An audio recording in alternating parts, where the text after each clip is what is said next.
السلام علیکم ورحمۃ اللہ وبرکاتہ۔ جمعہ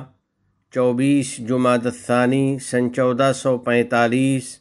مطابق 8 دسمبر سن 2023 کے خطبے کا اردو میں خلاصہ پیش خدمت ہے۔ خطبے کا موضوع نعمتوں کو محفوظ و برقرار رکھنے کے چند قرآنی اصول و اقدار۔ الحمد للہ ذی الفضل والانعام خلق الكون بإبداع وإحكام وأشهد أن لا إله إلا الله وحده لا شريك له وأشهد أن سيدنا ونبينا محمدا عبد الله ورسوله فاللهم صل وسلم وبارك على سيدنا ونبينا محمد وعلى آله وصحبه أجمعين وعلى من تبعهم بإحسان إلى يوم الدين۔ رفیقان ملت اسلامیہ، میرے عزیز بھائیو، اللہ تعالیٰ کا بے انتہا فضل و کرم ہے کہ اس نے زمین میں اپنے بندوں کی روزی بکھیر دی، اور اس کی رحمت و عنایت ہے کہ اس نے اس میں ان کا رزق تقسیم فرما دیا، اور اس میں بندوں کے لیے زندگی گزارنے کا سامان مہیا فرمایا، اور یہ سارے امور اعتدال اور توازن کے ساتھ ہیں، اور یہ ساری چیزیں میزان حکمت اور تقدیر الہی کے مطابق ہیں۔ اللہ سبحانہ و تعالیٰ کا ارشاد ہے، وبارک فیہا وقدر فیہا اقواتہا، اور اس نے زمین میں برکت ڈال دی اور اس میں توازن کے ساتھ اس کی غذائیں پیدا کیں۔ پھر ہمارے رب کریم نے انسانیت کے تسلسل کی ذمہ داری لی ہے اور اس کی پائیداری کے اسباب کی ضمانت لی ہے۔ چنانچہ جب خدائے عز و جل نے سیدنا آدم علیہ السلام اور ان کی بیوی کو زمین پر اتارا تو ان دونوں سے فرمایا تھا، وَلَكُمْ فِي الْأَرْضِ مُسْتَقَرٌّ وَمَتَاعٌ إِلَىٰ حِينٍ، اور تمہارے لیے ایک مدت تک زمین میں ٹھہرنا اور کسی قدر فائدہ اٹھانا طے کر دیا گیا ہے۔ یعنی زمین میں ٹھہرنے کی جگہ اور روزی ہے جس سے تم سارے انسان رہتی دنیا تک لطف اندوز ہوتے رہو گے اور اس سے فائدہ اٹھاتے رہو گے۔ اسی طرح سیدنا نوح علیہ السلام نے اللہ سبحانہ و تعالیٰ کے حکم سے جب کشتی بنا لی اور یہ کام مکمل کر لیا تو خدائے عز و جل نے ان سے فرمایا تھا، احمل فیہا من کل زوجین اثنین، اور ہر قسم کے جانداروں میں سے ایک ایک جوڑا بھی اس کشتی میں سوار کر لینا۔ چنانچہ حضرت نوح علیہ السلام نے اپنے ساتھ کائنات کی تمام مخلوقات میں سے مذکر اور مؤنث کو کشتی پر سوار کر لیا تاکہ زمین کو اس کے تمام اجزاء کے ساتھ محفوظ رکھا جا سکے اور ماحولیات کے اسباب و وسائل کو باقی رکھا جا سکے۔ نعمتوں کی حفاظت کرنے والوں، اس زمین پر ہم سب اس بات کے مکلف ہیں کہ اس کی حفاظت کریں، اس کے وسائل کا تحفظ کریں اور اس کی صلاحیتوں کو کوئی نقصان نہ پہنچائیں۔ اللہ جل جلالہ کا فرمان عالی شان ہے، وَلَا تُفْسِدُوا فِي الْأَرْضِ بَعْدَ إِصْلَاحِهَا، اور زمین میں اس کی اصلاح کے بعد فساد برپا نہ کرو۔ الغرض، اللہ سبحانہ و تعالیٰ نے ہمیں زمین کو آباد و شاداب رکھنے کا حکم دیا ہے اور اس کی تہذیب و تمدن کو اور اس کے وسائل کو ترقی دینے کی تاکید کی ہے۔ چنانچہ اس کا ارشاد ہے، هُوَ أَنشَأَكُم مِّنَ الْأَرْضِ وَاسْتَعْمَرَكُمْ فِيهَا، اسی نے تم کو زمین سے پیدا کیا اور اس میں تم کو آباد کیا، یعنی اس نے تمہیں زمین کو آباد و شاداب رکھنے والا بنایا، چنانچہ تم اس سے نعمتیں حاصل کرتے ہو، اس سے خزانے نکالتے ہو، اس کی عمارتوں کو پختہ کرتے ہو، زمین کی تعمیر و ترقی میں حصہ لیتے ہو، اس میں کنویں کھودتے ہو اور راستے نکالتے ہو،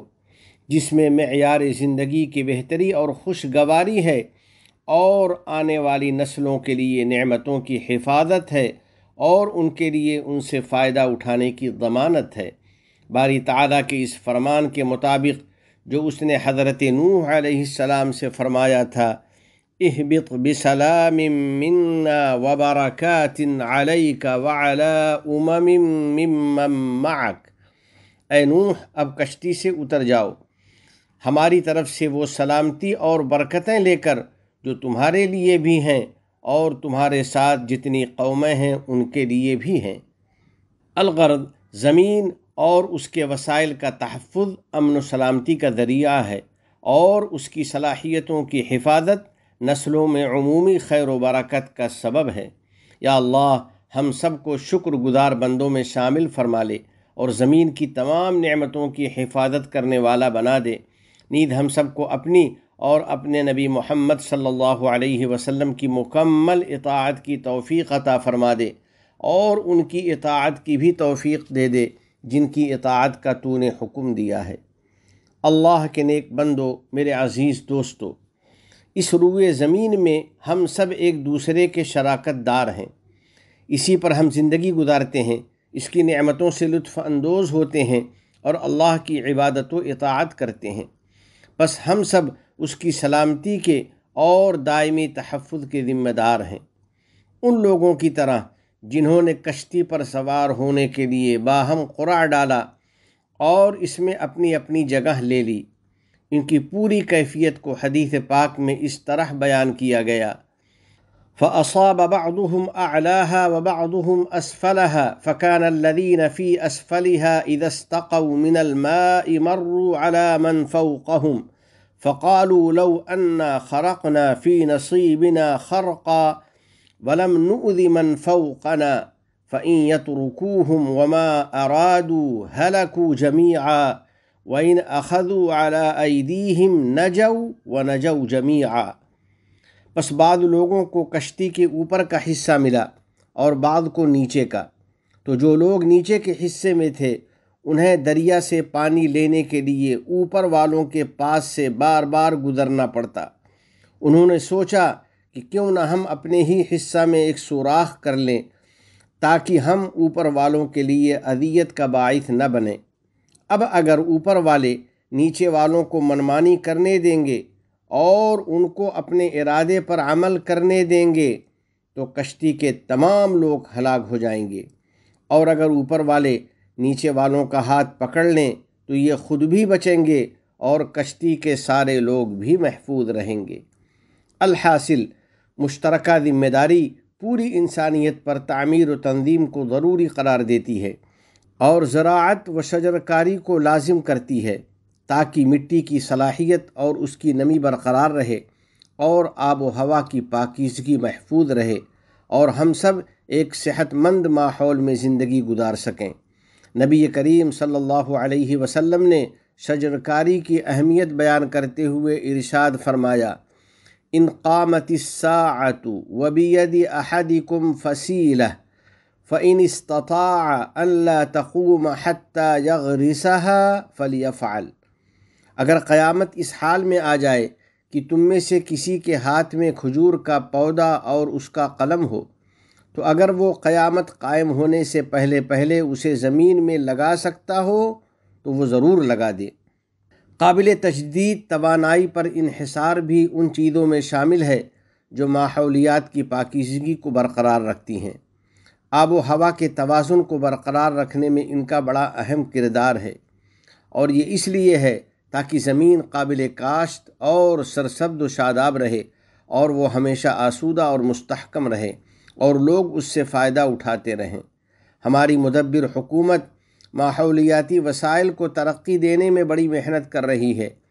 اور قدرتی ذخائر کو منظم بنانے کے لیے عالمی اور مقامی سطح پر بے انتہا کوشش کر رہی ہے تاکہ ہم ایک پاکیزہ اور صحت مند ماحول میں زندگی گزاریں اور یہ روئے زمین ہمیشہ مستحکم، صاف و شفاف اور پائیدار رہے اور ہم اس سے دین و دنیا کا فائدہ اٹھائیں اور باری تعالیٰ کی اطاعت و بندگی کریں۔ آخر میں بارگاہ رب العزت میں دعا ہے کہ الہ العالمین اپنے احکام اور نبی کریم صلی اللہ علیہ وسلم کی سنتوں سے سچی محبت نصیب فرما، ہمیں اور ہماری اولاد کو علم نافع اور عمل صالح کی توفیق عطا فرما، تمام گناہوں اور ہر قسم کی خرافات سے ہم کو بچا لے، ہمارے والدین، عزیز و اقارب اور پوری امت مسلمہ کو امن و رحمت اور صحت و عافیت عطا فرما، اور ہمارے تمام مرحومین کی مغفرت فرما، ہم پر باران رحمت نازل فرما۔ اس ملک کے صدر ذی وقار شیخ محمد بن زائد، ان کے نائبین اور ان کے ولی عہد کو توفیق و عنایت اور صحت و عافیت عطا فرما۔ یا اللہ، شیخ زائد، شیخ مکتوم، شیخ خلیفہ بن زائد اور دیگر مرحومین شیوخ پر رحمت نازل فرما۔ اس ملک کو دین و شریعت، علم و ثقافت، عزت و احترام، تعمیر و ترقی، صفائی و پاکیزگی اور حسن و جمال کا وطن بنا۔ متحدہ عرب امارات اور عالم اسلام سمیت پوری دنیا کو امن و امان کا گہوارہ بنا۔ وفقنی اللہ و ایاکم لصالح الاعمال، وصلی اللہ علی سیدنا و نبینا و حبیبنا محمد وعلی آلہ وصحبہ اجمعین وعلی من تبعہم بإحسان الی یوم الدین۔ السلام علیکم ورحمۃ اللہ وبرکاتہ۔